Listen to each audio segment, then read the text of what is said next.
Welcome to the future, where the glass is half full and you'll need new glasses, where you'll be jumping from conclusions. The past is annulled, and a new future is born.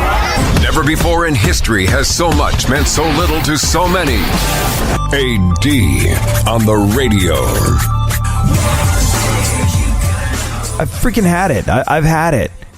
There's all this contradictory information out there about what's good for you. You're trying to do the right thing. You're trying to stay healthy. You're trying to eat healthy. You're trying to be healthy.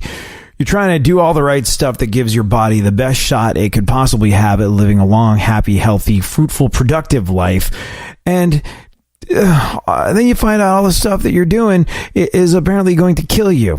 Eat this, not that. What are you kidding me? You eat that? Oh, that'll definitely have you taking a dirt nap earlier than you thought. But everybody said it was good for me, so I've been eating nothing but it for the last couple of years. Yeah, well, too late now. Bacon's a carcinogen. All you people on the keto diet, too bad, so sad. I'm sorry. Did you hear that, by the way, Travis? Bacon has officially been qualified a carcinogen.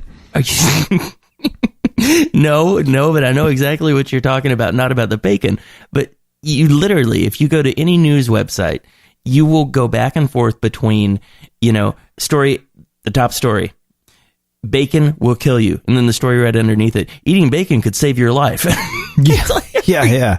If you're morbidly obese, all you got to do is eat bacon wrapped bacon fried in butter for about a year and a half, and the ketogenic effects will be fantastic, and you'll be a literal Superman.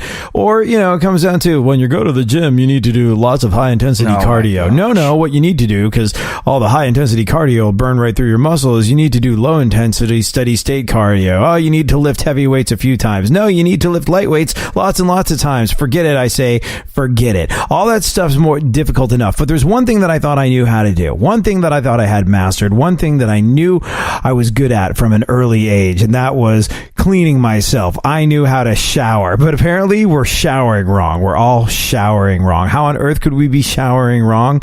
Well, I have a list here of 5 things that we need to stop doing in the shower because we've been doing it wrong for so long, and we'll get into that a little later on. Oh, this is like the most Monday that ever Monday to Monday when you find out you don't know how to shower right. But before we discuss how we've been showering wrong, Travis, and by the way, do you feel like you're questioning your shower methods now? Is there anything that you call into question about your routine when you're sudsing up? No, actually, I can already tell.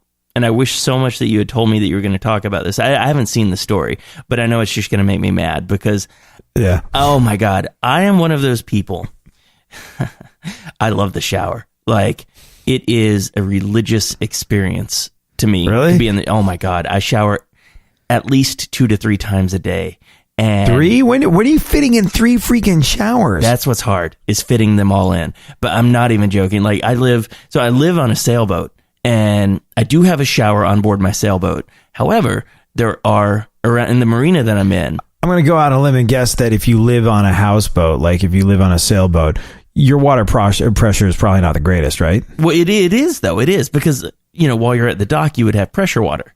So, yeah, you'd have plenty of water. But the thing is, I usually shower in the bathhouse, and there is unlimited hot water. I know. Bathhouse sounds funny. I know. Oh, yeah, I guess you could possibly run out of hot water because you've got smaller... yeah, okay. All right. Yeah, which, don't get me wrong. I know tons of people... The majority of people that I know that live aboard their boats, they prefer to shower usually on their boat. But I like the bathhouse because of the unlimited hot water supply. Like, I love to shower. So I will usually spend an hour or so in the shower in each sitting. I love the shower. An hour? Oh my God. I love the shower. And okay, well, that's what you're doing wrong right there. You're showering 3 times. You're not supposed to tell me yet. I'm just this is without even getting into the list. You're showering 3 times a day for an hour a pop. You know what? Some people watch TV. I shower. I love the shower. Oh my God, I love to shower. I know. Wow. I know. Wow. So when you say bathhouse, is this sort of like is it a communal thing? Is it there in the marina? It is in the marina. So the marina that I am at, I think they have 5 bathhouses all around the marina. And it's like a restroom. They're real nice. Real nice big shower stalls. Do you wear like flip-flops into them? Yeah, I do. I've always been kind of antsy about public showers for that reason. I wasn't for a while, but lately I've been concerned about like cleanliness, like because you see all these stories about people like flesh-eating bacteria and stuff. That's what concerns me. See, I would rather chance the flesh-eating bacteria and go home from the gym than shower. Like that's maybe that's how I'm showering wrong. Anyways, we'll talk about how we are showering wrong, besides the fact that I invite flesh-eating bacteria into my life by not showering at the gym and going home to do it instead. And Travis spends 3 hours a day sudsing up. Not only that, somebody forged a nomination of Donald Trump for the Nobel Peace Prize twice. Apparently true. We'll get into it next. Thank you for joining us.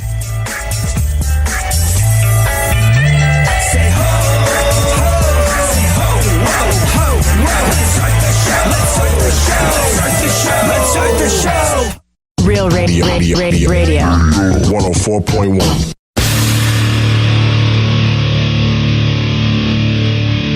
Where the left and right come together for fundamental truths. AD on the radio, on Twitter at ADSXE.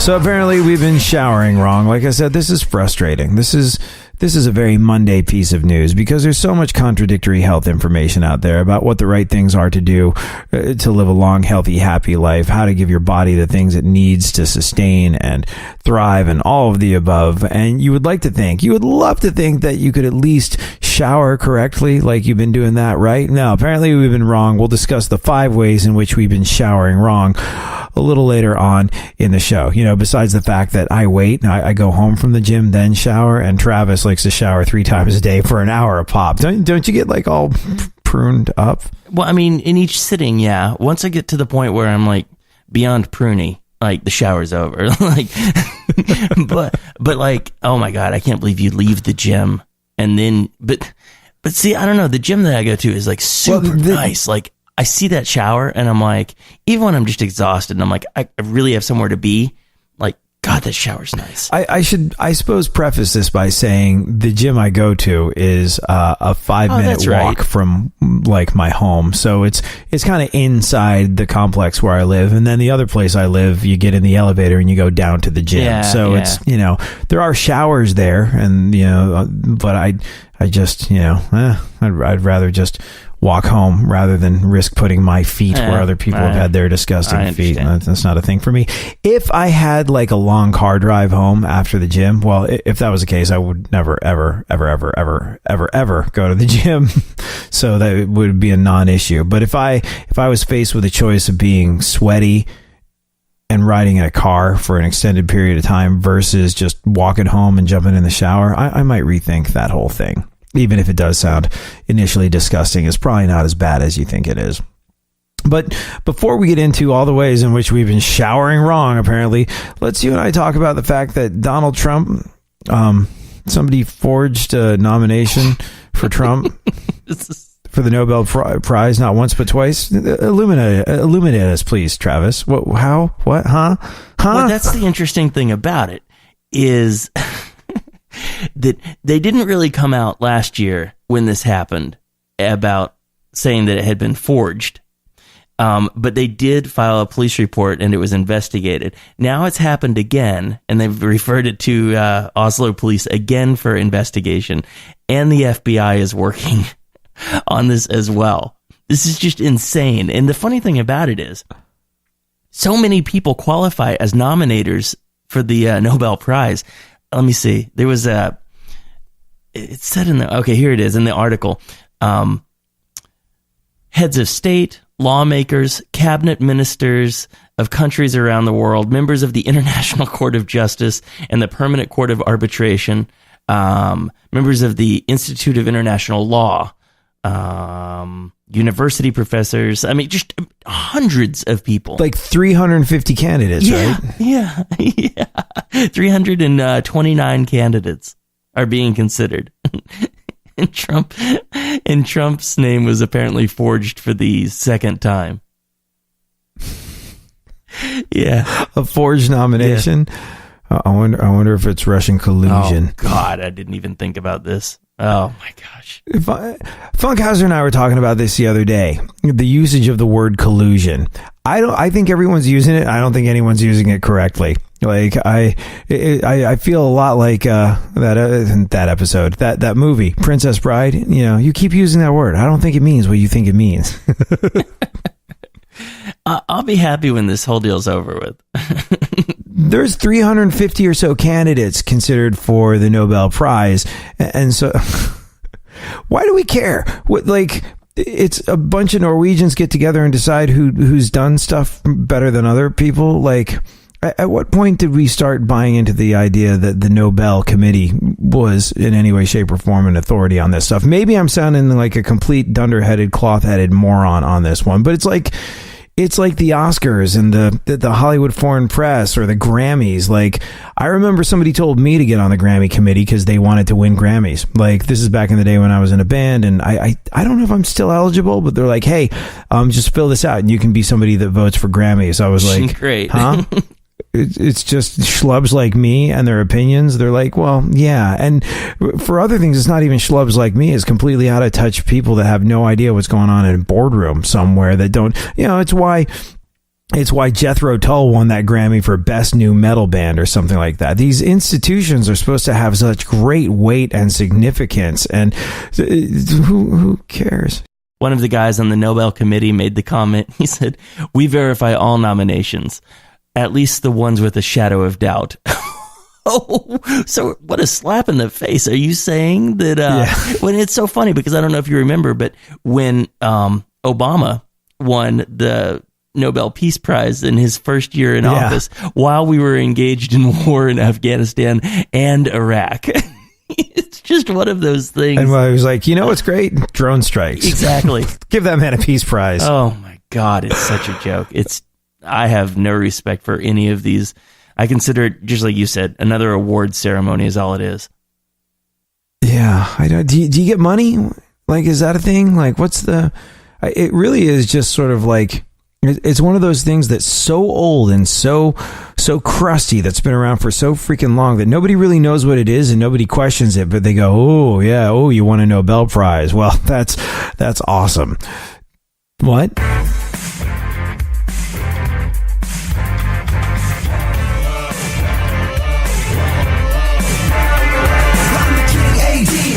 None higher, circus in the age, you call me sire. Think you're gonna be the one to take me down and guess again? No. Whoa. Money making, skills on the mic, keep me paid every day. And for part of the battle, just bow down, better act like you know.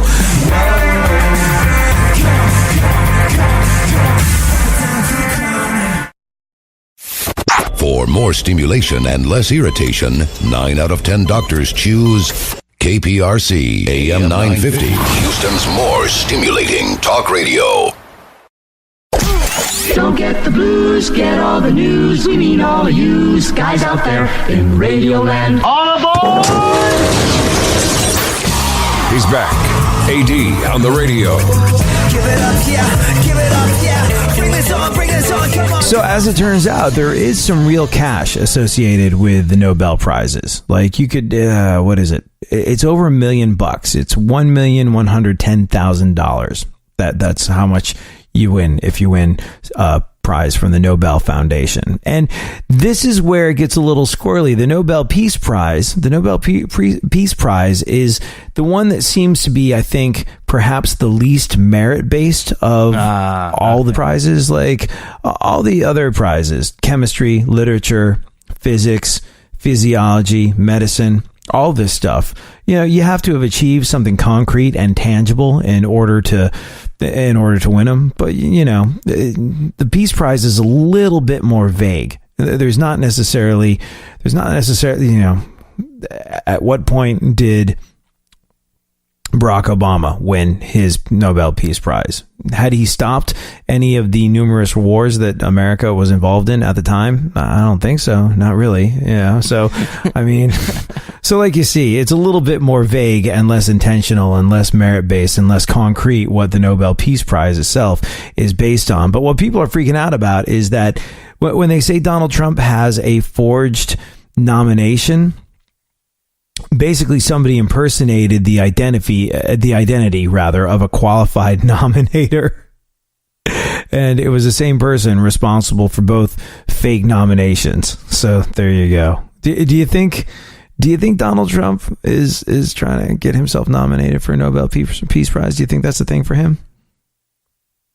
I would say that he probably doesn't care, but then again, it's Donald Trump. And even though I'm a Donald Trump fan, he probably does care. And when he sees somebody like Obama get the Peace Prize while engaged in war, he probably thinks that he is owed a Peace Prize as well. So do I think that he caused this? No, I don't think so. Do I think he's probably pretty stoked about it? Yeah, probably. Jimmy Carter got a Peace Prize. Woodrow Wilson got a Peace Prize. So did Theodore Roosevelt. They were Nobel laureates. Didn't Donald Trump go after Barack Obama at one point, saying that he should have his Peace Prize retracted or taken away from him? I hadn't heard this, but it would not surprise me. Oh, wait, no. Okay, here it is. Yeah, back in 2013. Donald J. Trump tweeted, "Our Nobel Prize for Peace president said, I'm really good at killing people, according to Just Out book Double Down. Can Oslo retract prize?" Okay. Yeah, Trump's totally behind this because he's salty. He is? Like he's like, I'm sure he's salty. Yeah. That's funny. Gosh, it's such garbage. I hate this stuff. I had no idea that there was money behind it, but there's money behind everything. So I guess I really would be surprised if there wasn't money behind it. If you're doing brilliant research in, the fields of science or medicine or something of that nature, if you're doing something that could move the ball of humanity further down the field, giving you a chunk of money, that's hey, you're probably going to go do good things with that money, right? Yeah. I think that's, Nobel Prize in chemistry or literature or physics or physiology or medicine or something of that nature. There's a chance that if you get $1.1 million, which is apparently what you get should you win a Nobel Prize, you're going to put that to good use. But like the Nobel Peace Prize is so freaking vague. Yeah. That like, who the hell knows? But that was definitely Trump. If he's got enough of a bee in his bonnet to ask if Oslo can retract a prize that he felt Barack Obama shouldn't have gotten, and there's been 2 forged entries. Yeah. It's funny. I would say that is the president of these United States of America going after it in any way, shape, or form that he can. Do you think he got the Russians to help? Like, hey, can you hack the Nobel Prize? It'll be interesting to see when this all comes out, because don't get me wrong, I'm not mad. I don't care either way. I think it's hilarious. You're here for the show. Well, I think it's so funny. And like I said, at what point did we decide that the Norwegians were the standard repository of all knowledge and wisdom? At what point did they become like, oh, they're the defining factor in all of this? Although when Donald Trump allegedly said that the people coming to this country were from asshole countries, did you remember this? Yeah. Didn't he at the same time say something along the lines of, why aren't we getting any Norwegians? Okay, yeah.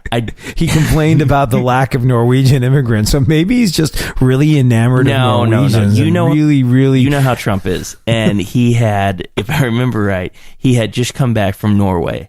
And so, and again, I'm a fan, so I'm not like making fun of him, but it's just like, anytime you come back from somewhere, that was the last thing on his mind. So all of a sudden, the S-hole country thing comes out, and where's the last place that Trump was? Norway. Where's the last place that somebody paid attention to Trump? Norway. So he's like, well, why don't we get more Norwegians? And then, of course, the liberal Norwegians were like, no, you can keep that country. We don't want to go we don't want America. Who was it? I think it was Doug Stanhope that said it was Doug Stanhope. He did that whole thing about immigration, and he said that like I don't remember the exact shtick, but he said the one thing that you'll never notice is Norwegians coming to this country. Like, you'll never see Norwegian brain surgeons coming to this country and taking job from American brain surgeons. It's so funny because the thing that always makes me laugh about immigration is like, Americans are just so... It happens all the time. If your guy doesn't win the election, Americans everywhere are like, that's it, I'm moving to Canada or I'm moving to Europe. No one moves to Canada. Nobody. And it makes me laugh so hard though, because like these countries don't want us. Everybody's like, that's it. I'm going to Canada. And I'm thinking, that's interesting. Do you have a pathway into Canada? Because Canada just made a comment the other day about like people who are legally in America saying, hey, don't come up here because our immigration laws are the same. You can't just come here and think that you're going to stay because you're not. You got to go home. You can't stay. There's a right way and a wrong way to try and get immigration in Canada, and sneaking across our border is not the way to do it. So it's so funny. Yeah, you can't stomp your feet, say you're mad about who's president, and just come here. It's not like we've got a, oh yeah, absolutely. We've got a cup of maple syrup ready for exactly. you. Oh my gosh. You just jump on a moose and ride your way over the border, and it'll be happy times for everyone. Like this is not a thing. Same with Australia. Like Australia to a lot of people is paradise, but they make it really, really tough to move there. It's not like you can be like, yeah, come over. We'll race kangaroos. It'll be great, mate. And same with Germany. Yeah. Same with it. Like the restrictions on immigration that other countries have are unbelievably strict. I mean, a lot of people look at Germany. And Germany's perhaps a bad example because, Germany's nationalistic efforts have led us down a very dark path in the past, obviously. But there is a certain type of economic nationalism and sort of restrictive immigration laws in Germany that a lot of people sort of like point at and go, well, Germany's doing it right. Well, they're just, here's what's interesting. What I notice about going to Germany. Last time I was in Germany and last time I was in Austria, they make it very clear you're in their country. You know what I mean? And they do a much better job, I think, from look, I didn't spend a ton of time there. I didn't do extensive research on this, but I'll never forget the difference between when you go to Germany or when you go to Austria. Chances are, if you're leaving from America, you're going to have to stop a couple different places. And it's weird because you really do get a sense of a country's culture at their airport. It's an immediate first point of contact. And you stop in Denmark, you stop somewhere in Scandinavia, you walk through the airport, you go up to whatever the little version of an airport kiosk is in the Copenhagen airport. They clock you if you're American 20 feet away. Oh, look, he's wearing bright colors. There's a baseball cap. There's hi, fella. How are you? How can I help you today? Don't you know? Like, that's funny. And they immediately make you feel at home. And they're like, that would be this much in dollars. Would you like to buy it? Like, they're really very, very accommodating to dunderheaded American tourists. This is something that I notice almost immediately whenever I'm in Scandinavia, which is not all that often, but often enough to recognize this. Cut to, you land in Germany and you walk up and you'd like, 2 of these, and they'll speak to you in German. I'd like 2 of these. Speak to you in German again. 2 of the, speak to you in German. I'm sorry, I don't speak German. Do you speak English? Of course. They spoke English the whole time, but they want you to know that you're there in their country. So they're not just going to bend over backwards. Like, but I remember, do you speak English? Of course. That's funny. And it's an interesting one because they make it extraordinarily clear that you're in their country on their terms at their discretion. And they do that not only with people bumbling through the airports trying to buy sandwiches like I was. They do that, I think, and this is, like I said, based on my limited experience, but talking to my dad who's lived in Austria for a while and talking to other people about this, they do a much better job at integrating immigrants in some of these places. Meaning they don't look, when I first moved to New York City from England, maybe I was living in a little bit of a bubble being in Europe, but Europe was always sort of very successfully integrated. People sort of hung out. There's less restrictions on travel. People go places, people do stuff. You can jump on a train and be in a different country in a matter of hours.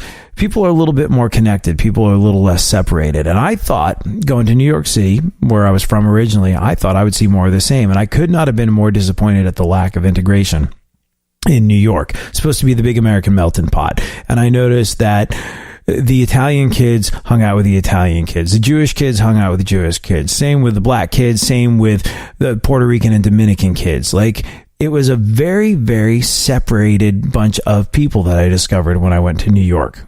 I thought it would be this cosmopolitan place where everybody sort of was involved in everybody else's culture and got along, and there were gaps of culture and understanding and religion and creed and age and all of the above bridged by the fact that you were all thrown into this big happening city together. And I could not have been more wrong. And it was a really, really disappointing thing to see.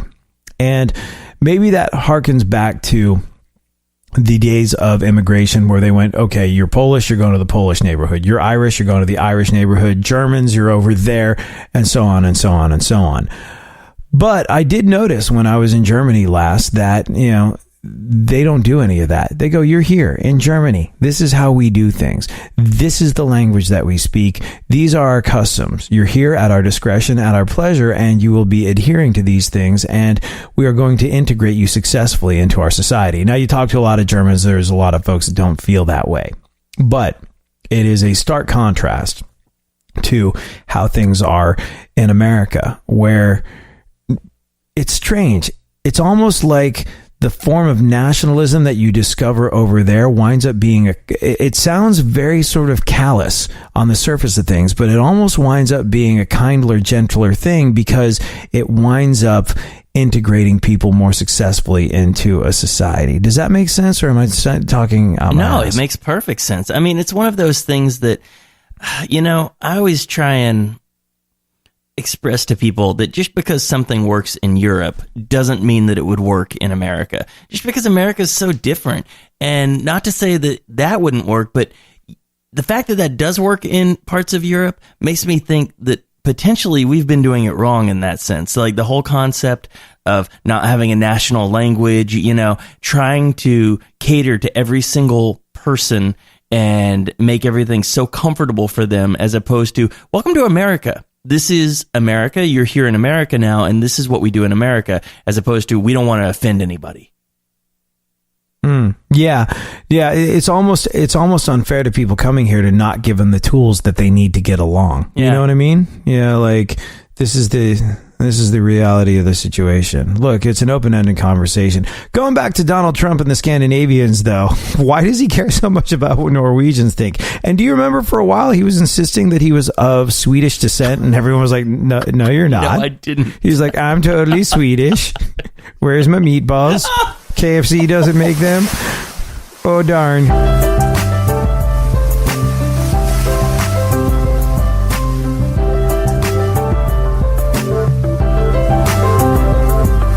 Sometimes you just know you're done. You're longing for that shining sun. You walk these streets most every day. You're waiting to get washed away.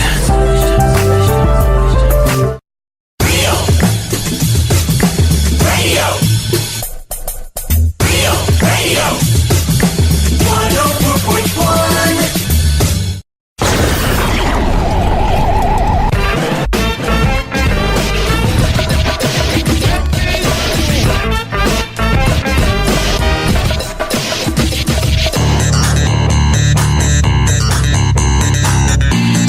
Now, more AD on the radio.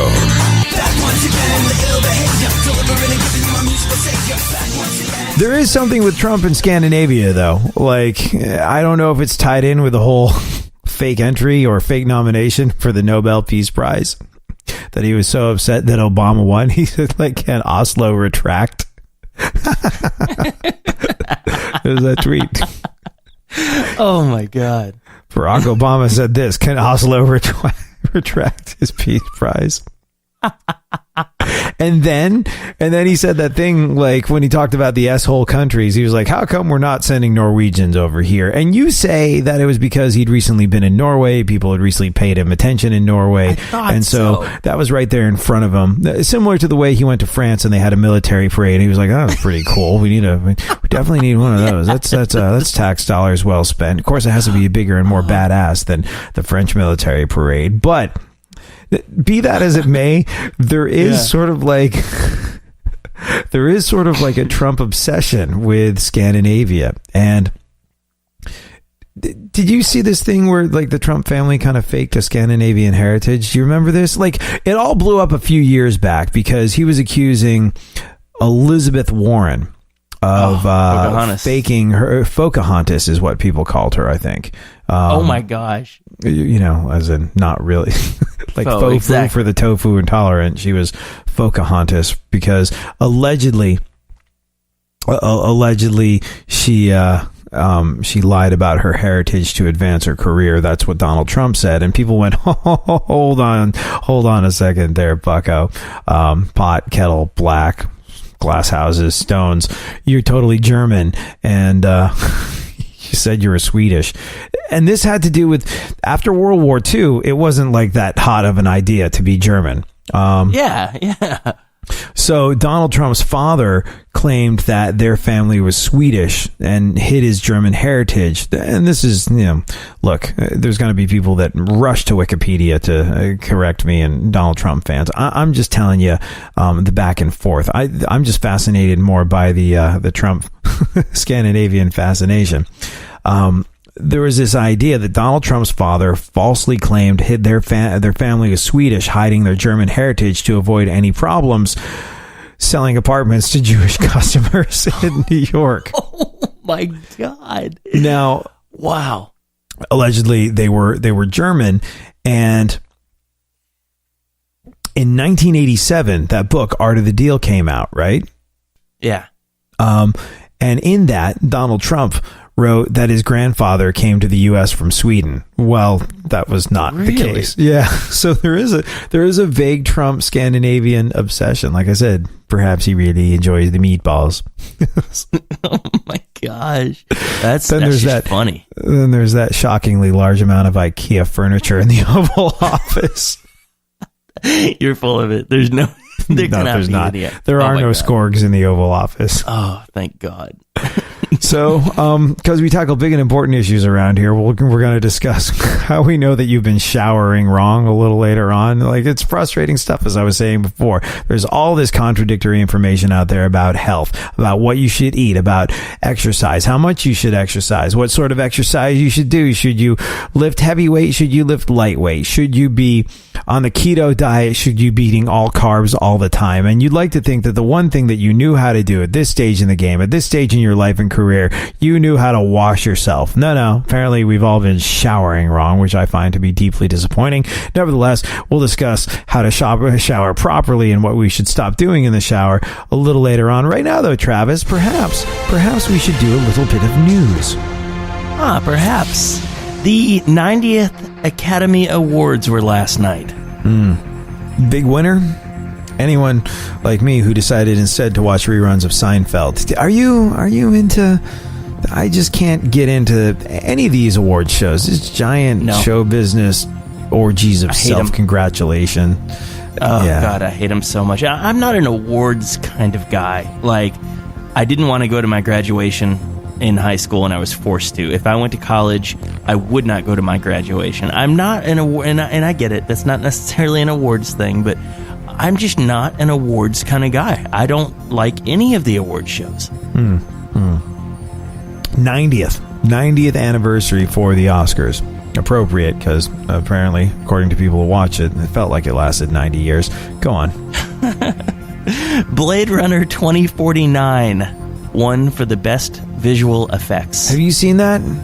No, and I don't think I saw Blade Runner 1987 or whatever it was. When was the first Blade Runner? I don't even know. I think it came out in 82. I think Blade Runner is like a super old movie. Right. Yeah. Blade Runner 24. Best. Well, mainly because they were able to make it look like Harrison Ford wasn't phoning in his performance. Like here's the thing. It's a little unfortunate because if you wait, do the math. What's I guess it came out in 2017. Okay.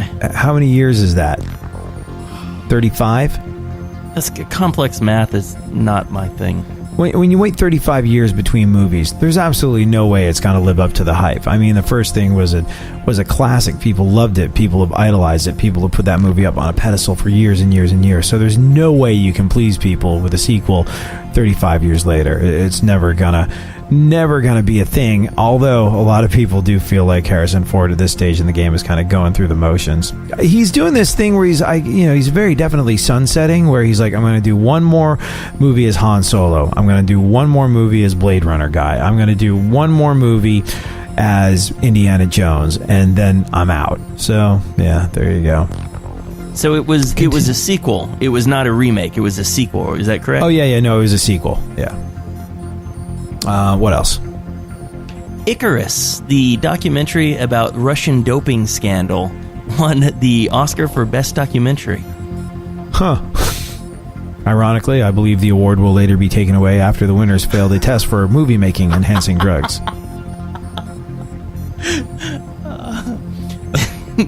The Death Wish remake only came in third at the box office. Oh, speaking of death wishes, I wonder who's going to replace Hope Hicks in the White House. Go on, one more piece of news. Elton John stormed off stage in the middle of a song the other night. Oh, man. Found out his assistant forgot to TiVo Will and Grace.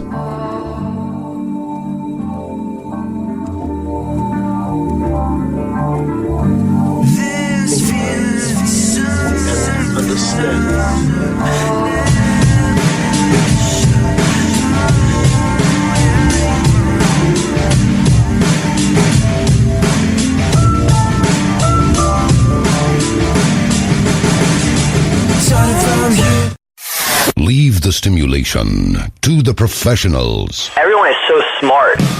KPRC, more stimulating talk radio. There's something happening here, and you should know what it is. The dumbing up of America. Now, more AD on the radio.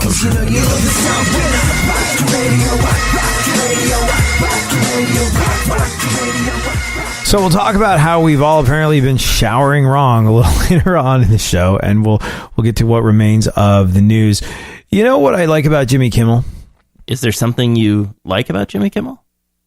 Well, I mean, here's the thing. Out of all the talk show hosts, he came from radio. You know what I mean? Like, I haven't watched his show in a while, but whenever I was watching late night talk shows, I always enjoyed his work.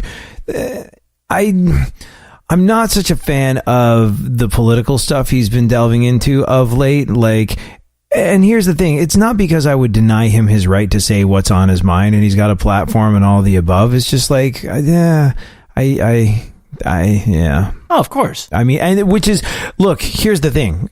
In some ways, that's completely hypocritical of me to say, because like I've spent my life being a rock doofus on the radio, and now I do talk radio, and there's people that go, you should stay in your lane and stick to spinning records. And I go, shut up. I'm a person with more to me than putting on a Metallica record or telling you about how a Red Hot Chili Peppers song was written. As fun and as fun as those things can be. But it's not that I have a problem with him exercising his voice when it comes to that stuff, as I don't have a problem with anybody doing that. It's just when I watch Kimmel, I'm really kind of looking for a bit of an escape. Like that part of, that's my bread and butter now. Ever since I entered the world of talk radio, it's kind of tough to shut it off. And it's really tough to shut it off when you turn on TV, because everybody's sort of like, you know, dipping a toe into the political waters. So that part of me just kind of bums me the hell out. But Kimmel gets comedy, and Kimmel also has some of the best writers in the business working for him. Here's Kimmel joking at the Oscars about Harvey Weinstein. The Academy, as you are no doubt aware, took action last year to expel Harvey Weinstein from their ranks. There were a lot of great nominees, but Harvey deserved it the most. And the Academy kicked him out, and after they did, I was curious, so I looked it up. You know, the only other person to be expelled from the Academy ever was a character actor named Carmine Caridi. In 2004, he was kicked out for sharing screeners. Carmine Caridi got the same punishment as Harvey Weinstein for giving his neighbor a copy of Seabiscuit on VHS. Like I said, he's got the like he gets it. Yeah, he gets the funny, and you know what it's funny because like for you and I as radio dudes, like you hear that and it just sounds like a guy on the radio to me, anyways. Like that guy is so clearly a guy who came up through the ranks of radio and gives ungood looking face for radio schlubs like us hope that we too might become gazillionaires one day for being vaguely clever.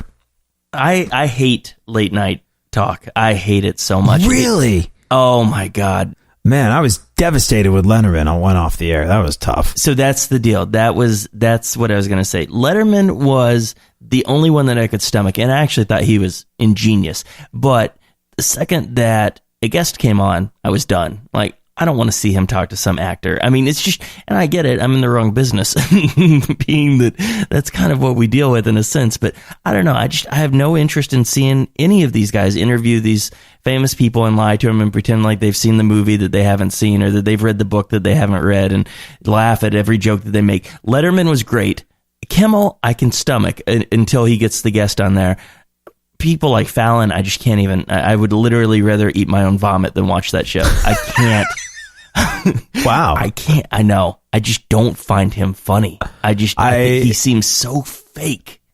Yeah, I don't know, man. I could never get into Fallon either, but it's not, it's not a personal thing. It's not a gripe. I'm not like overly stoked on the carpool karaoke dude, the James Corden guy I can't either. stand that guy either. Oh my God. I like carpool karaoke, but like I don't. The rest of it, I don't know. Like my favorite talk show host is an English guy called Jonathan Ross, who's like freaking hilarious and does absolutely incredible things and asks the most inappropriate questions of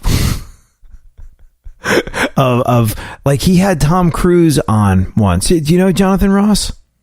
Jonathan Ross. The name sounds so familiar. I'm going to Google him because I bet I know who he is. And he's unbelievably hilarious. Like, and he'll ask people incredible questions. Like he had Tom Cruise on when he was married to Katie Holmes.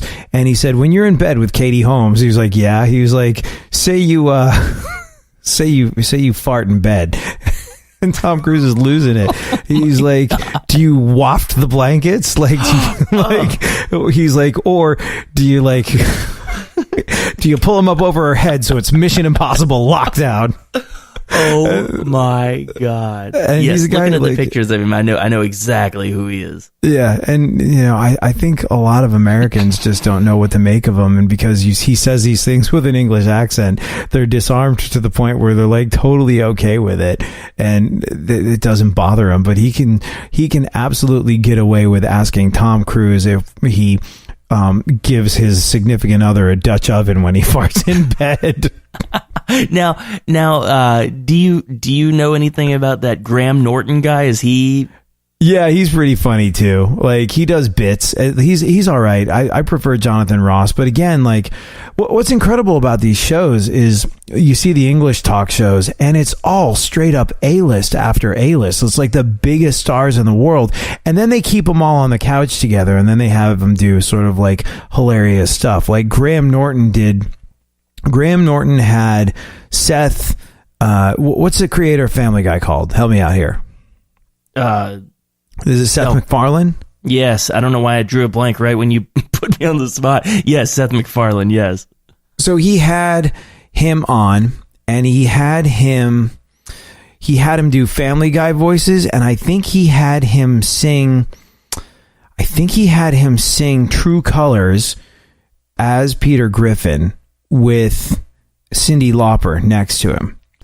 I'll get to it in just a second. But yeah, no, the Graham Norton thing is always good because he has just like incredible guests on. I too have hard times getting into Fallon. And you know what got to me about Fallon? It was before he even became the Tonight Show guy, when he was doing late night. This whole thing where he would sing. Yeah.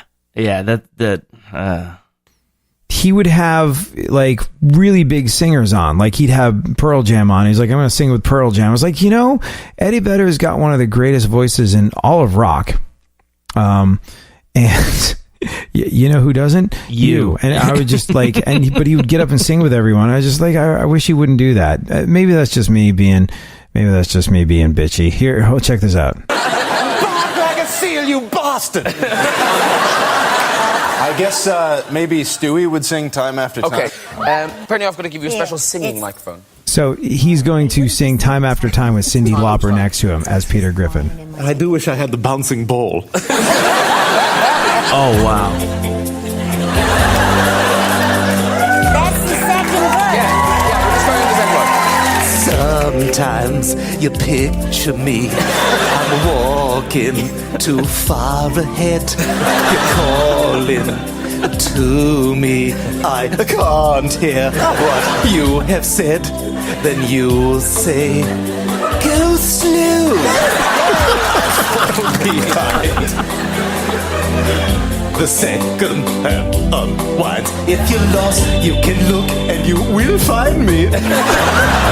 Time after time. If you fall, I will catch you. I'll be waiting. Time after time. Oh my God. It's pretty cool. Oh, that's hilarious. That is so funny.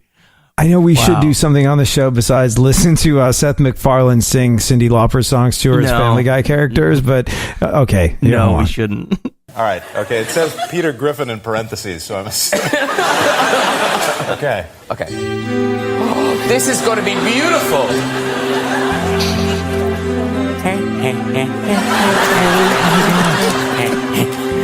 You with the shit. Don't be discouraged. Oh, I realize it's hard to take courage in a world full of people. You can lose sight of it all, and the darkness inside you can make you feel so small. But I see your true colors shining through. I see your true colors, buddy. That's why I love you. So don't be a damn show. It's freaking genius. So yeah, that's like, all right, now I sound like Simon Cowell comes to this country, tells people in America they don't know how to sing. All the all the chefs come here, tell us we don't know how to cook. But as somebody that grew up watching that sort of thing on English talk shows, I kind of have a problem with. I don't know what it is. I don't. And you would think, right, by that logic, that I'd be a massive James Corden fan. Just kind of can't get into it. I don't know why. I don't know either. How much time do we have left, Travis? Like 2.5 minutes. We need to get into this because I know it's going to make me mad. Okay. All right. Well, here's the thing. Like I said, it's frustrating. It is frustrating that you, me, all of us have to deal with so much contradictory health and fitness information out there when we're just trying to do the right things to give our body the best chance to live a long, healthy, happy, vibrant life. We're sent mixed messages about exercise and food and all of the above, and we would like to think that at least we knew how to use a shower. Here are apparently the 5 ways in which we've been showering wrong. You know what you shouldn't be doing in the shower, Travis? Using the phone? Washing your face. What? Yeah, apparently it's easier and it saves time to wash your face when you're already in the shower, but the water that you shower in is usually hotter than washing your face at the sink, and the high temperature dries out your skin. Okay, whatever. Go ahead. Don't forget to wash your feet. It's not allowed. You know what? I do think this all the time because, like, in the shower, you don't want to stand on one foot while you know what I'm saying? Like, you could lose your balance. It's difficult. So I think people neglect their feet. I think they don't wash their feet properly when they shower. You don't really kind of get in there the way you would if you were just taking a bath and not worried about falling over. So people forget to wash their feet. It's not enough to just let the water and soap run down. You should scrub them as well. Okay. Let's talk loofah, my friend. Let me guess. No loofah. Well, people aren't washing or replacing their loofah regularly, and I kind of understand how that happens because you go, it's a loofah, it's full of soap, it should be self-cleaning. But no, loofahs and sponges are breeding grounds for bacteria, so they should be washed and air-dried regularly and changed out a couple times a year. Don't leave your razor in the shower. Do you do this? I do, yes. Yeah, don't do it. Apparently, just like your loofah, there's lots of nooks and crannies that make it the perfect spot for bacteria to hide. And when your razor is sitting in a warm, wet environment in the shower each day, it's even worse. Also, don't take those super hot showers you're so fond of. No, I do that. Yeah, it can dry out your skin, but there's a lot of research out there that shows that taking cold showers can actually be beneficial for your health. Not gonna happen. Yeah.